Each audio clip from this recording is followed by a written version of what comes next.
You're getting a lot of heat for people telling you how to spend the money of the church.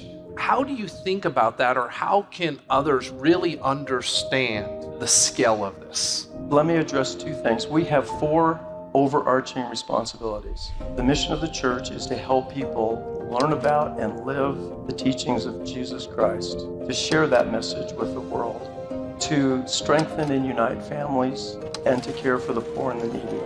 Now, we do this all over the world, so in terms of scope, that's the answer.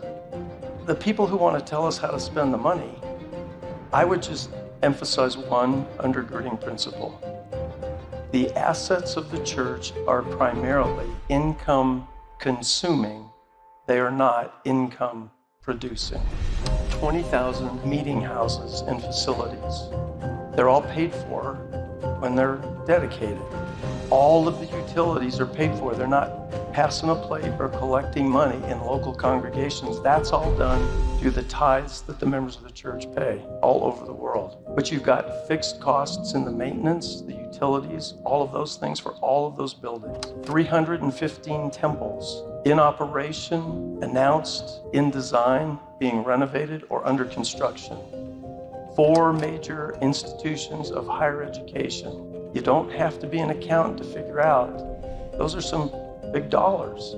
So when people say, well, what do you do with all that money? Well, there's an episode in the Old Testament about Joseph, who interpreted a dream for the Pharaoh, that there were 7 years of plenty and 7 years of famine. And in the years of plenty, you better prepare for the years of famine.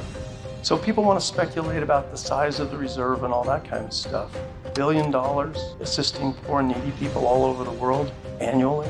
$1 billion for education.